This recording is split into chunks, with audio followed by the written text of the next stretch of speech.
Once upon a time, and back in the day, there lived an old couple who had a daughter named Mary. In their village, it was customary to celebrate the feast of St. Andrew the First Called on November 30th. The village girls would assemble in some cottage, bake pempruski, and enjoy themselves for a whole week, sometimes longer. Well, once the festival arrived, the young women brewed and baked, and in the evening came the lads with musical instruments and liquor, and the dancing and revelry began.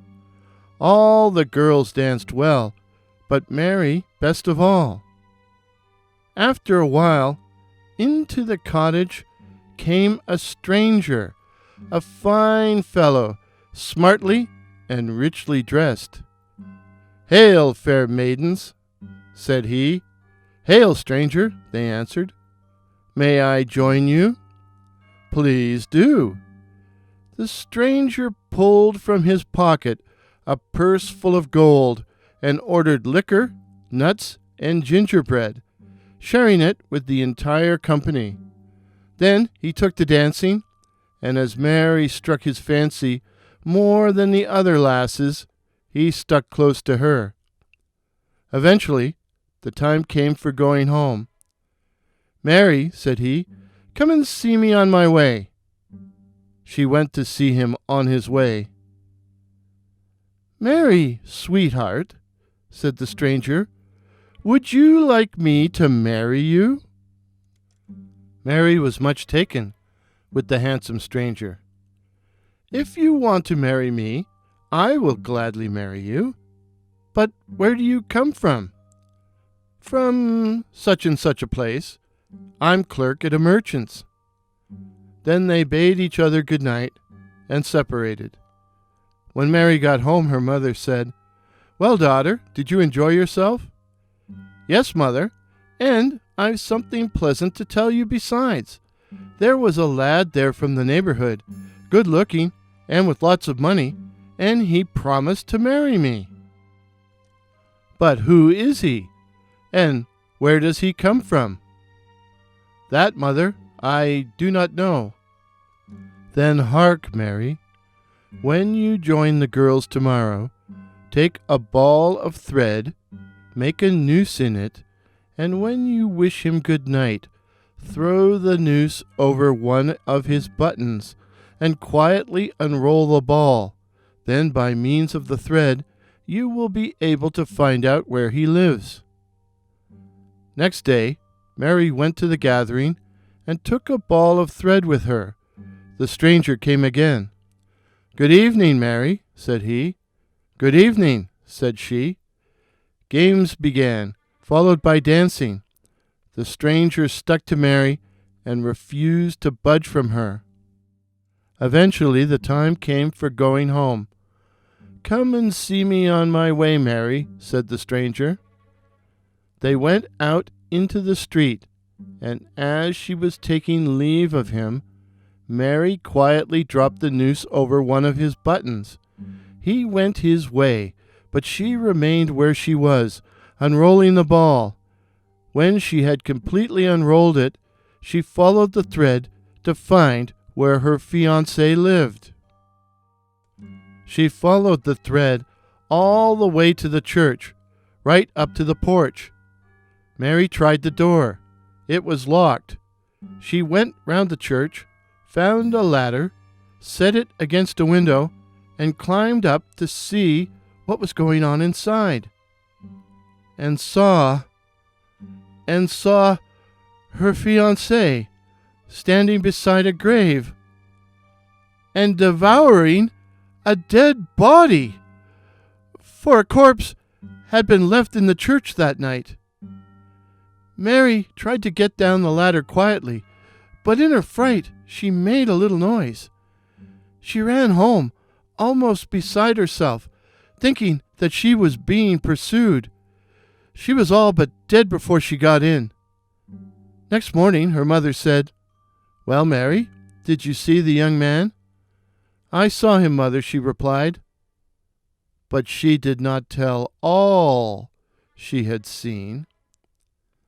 In the evening, Mary was sitting brooding, considering whether to go to the gathering or not. "Go," said her mother. "Amuse yourself. That is what youth is for." But when she arrived, the fiend was there already, and stayed next to her the entire evening. When it was time to go, the evil one said, "Come, Mary, see me on my way." She was afraid and didn't stir, so the other girls began to tease her. "What is the matter with you? Are you bashful? Go and wish him good night." There was no help for it. Out she went, not knowing what might happen. As soon as they got into the street, he began to question her. "Were you in the church last night?" "No." "And saw what I was doing there?" "No." "Very well. Tomorrow your father will die." Having said this, he disappeared. Mary returned home grave and sad. But when she woke up in the morning, her father lay dead. They wept and wailed over him and laid him in the coffin. In the evening, her mother went to the priest, but Mary remained at home. At last, she became afraid of being alone in the house and decided to go to her friends. But she found the evil one there. "Why are you so sad?" the young women said to her. "My father is dead." "Oh, oh, you poor thing." They all grieved for her, even the accursed one, as if it hadn't been his own doing. And at the end of the night, "Mary," said he, "see me on my way." She didn't want to go, but her friends insisted, and so she passed out into the street with the fiend. "Tell me, Mary," said he, "were you at the church?" "No." "Did you see what I was doing?" "No." "Very well. Tomorrow your mother will die." He spoke and disappeared. Mary returned home sadder than ever. Next morning, when she awoke, her mother lay dead. She cried all day long, but when the sun set and it grew dark around, Mary became afraid of being left alone, so she went back to her friends. The other girls cried when they heard the tragic news, but the fiend smiled. Well, the time came to say goodbye. The fiend told her to see him outside. "Tell me, were you in the church?" "No." "And saw what I was doing?" "No." "Very well. Tomorrow evening you will die yourself." In the morning, Mary considered what she should do. She remembered her grandmother, an old, very old woman, who had become blind from length of years. "Suppose I go and ask her advice," she said, and then went off to her grandmother's. "Good day, Granny," said she. "Good day, granddaughter. What news is there with you? How are your father and mother?" "They are dead, Granny," replied the girl, and then she told her all that had happened. The old woman listened and said, "My poor unhappy child, go quickly to the priest and ask him this favor, that if you die, you may be buried at a crossroads, at a spot where 4 roads meet." Mary went to the priest, wept bitterly, and made him promise to do everything according to her grandmother's instructions. Then she returned home, bought a coffin, lay down in it, and died. Well, they told the priest, and he buried First her father and mother, and then Mary herself. But she was buried at a crossroad.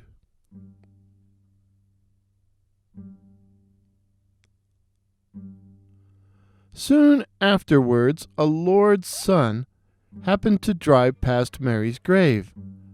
On that grave he saw growing a wondrous flower, such a one as he had never seen before. Said the young lord to his servant, "Go and pluck that flower up by the roots. We'll take it home and put it in a flower pot. Perhaps it will blossom there." Well, they dug up the flower, took it home, put it in a glazed flower pot, and set it in a window. The flower began to grow larger and more beautiful. One night, as the servant was going to bed, he happened to glance at the window and saw a wondrous thing take place. All of a sudden, the flower began to tremble. Then it fell from its stem to the ground and turned into a lovely maiden. The flower was beautiful, but the maiden was more beautiful still. She wandered from room to room, got herself various things to eat and drink, ate and drank, then stamped upon the ground, and became a flower as before, climbing up to the window and resuming her place on the stem. Next day, the servant told the young lord of the wonders which he had seen during the night. "Ah, brother," said the youth, "why didn't you wake me? Tonight we'll both keep watch together." That night they watched. At midnight the blossom began to shake, then fell to the ground, and the beautiful maiden appeared, got herself things to eat and drink, and sat down to supper. The young lord rushed forward and took her by her white hands. He was overwhelmed by her beauty. Next morning he said to his father and mother, "Please allow me to get married. I found myself a bride." Her parents gave their consent. As for Mary, she said, "I will marry you, but only on one condition, that for 4 years I need not go to church." "Very good," said he. And so they were married, and they lived together 1 year, 2 years, 3 years, and had a son. But one day they had visitors to their house, who, over drinks, began bragging about their wives. This one's wife was handsome, but that one's was handsomer still.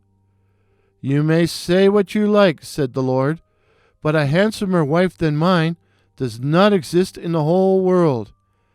"Handsome, yes," replied the visitors, "but a heathen." "A heathen? How so?" "Why, she never goes to church." Her husband found these observations distasteful. He waited till Sunday, and then told his wife to get dressed for church. "I don't care what you may say," said he. "Go and get ready directly." Well, they got ready and went to church. The husband went in and didn't see anything particular. But when she looked round, there was the Fiend sitting at a window. "Ha! Here you are at last," he cried. "Remember old times? Were you in the church that night?"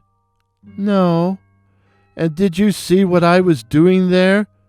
"No." "Very well. Tomorrow both your husband and your son will die." Mary rushed straight out of the church and away to her grandmother.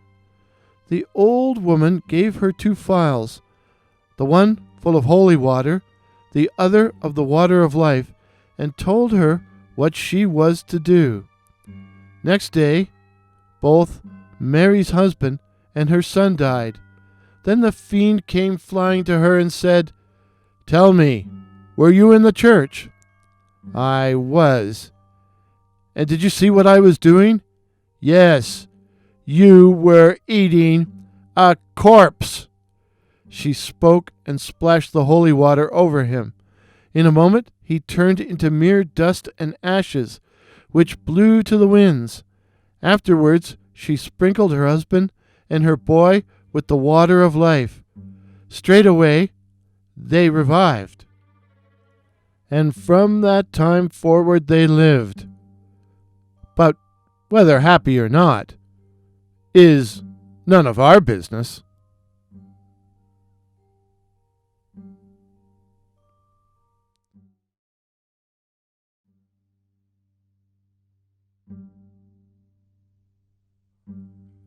In a certain village, there was a young woman who was lazy, slothful, and hated work. But who could gossip and chatter away for hours and hours and for days on end? Well, she took it into her head to invite the other girls to a spinning party, for in the village and in the countryside it is the lazy who give spinning parties, and the ones who like sweets that attend them. And so, on the appointed night, she got her spinners together. They spun for her, and she fed them. And as they spun, and as they ate, they talked of many things, including which one of them all was the bravest and the boldest. Says the lazybones, "I'm not afraid of anything." "Well then," said the spinners, "if you're not afraid, go past the graveyard to the church, take down one of the icons, and bring it here." "Good, I'll bring it. Only each of you must give me half of all you have spun tonight." The spinners agreed. "Why work," thought the lazybones, "if others will do the work for you?" And so she went, took down the icon, and brought it home. Her friends all admitted she had won the dare, but the icon had to be returned, and it was now midnight. Midnight! Who would take it? At length Lazybones said, "You girls go on spinning. I'll take it back myself. I'm not afraid of anything." So she went and replaced the icon, but as she was passing the graveyard on her way home, she saw a corpse in a white shroud, seated on a tomb, sitting on a tomb. It was a moonlit night. Everything was visible. She went up to the corpse, and grabbing the shroud, ran off with it. The corpse remained silent, not uttering a word. No doubt the time for it to speak had not yet come. When she arrived at home, the lazy young woman said, "There, I've returned the icon, and what's more, here's a shroud I took away from a corpse." Some of the girls were horrified, but most of them didn't believe it, and laughed at her. But in the middle of the night, as they all lay sleeping, all of a sudden the corpse tapped at the window and said, "Give me my shroud. Give me my shroud."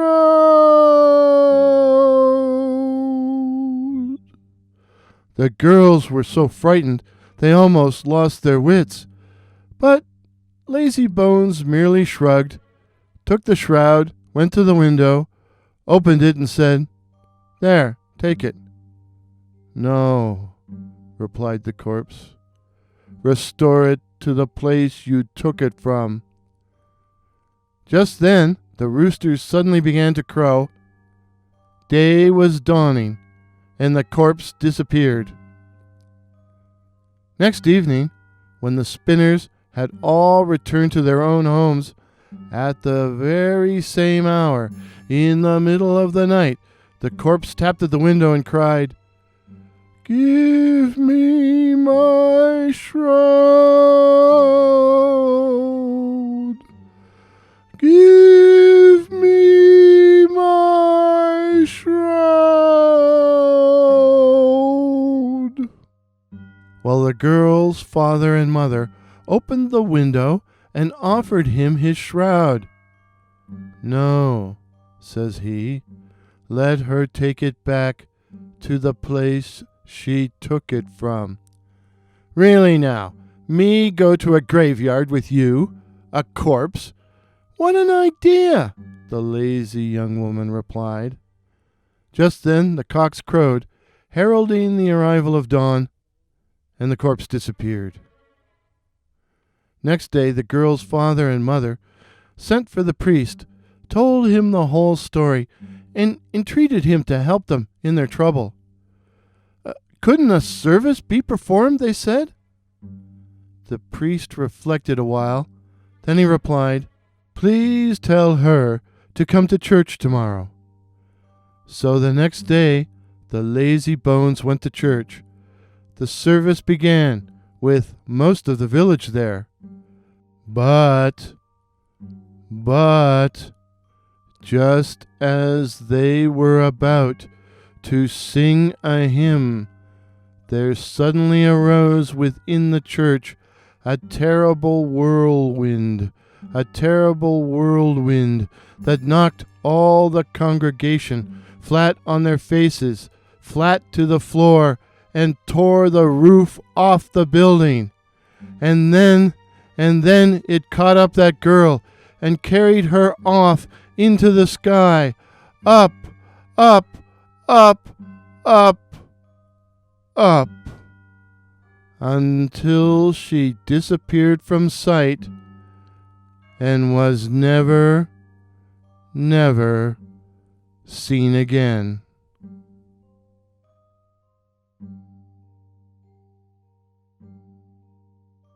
The moral of the story: never steal a shroud. You'll get yours soon enough.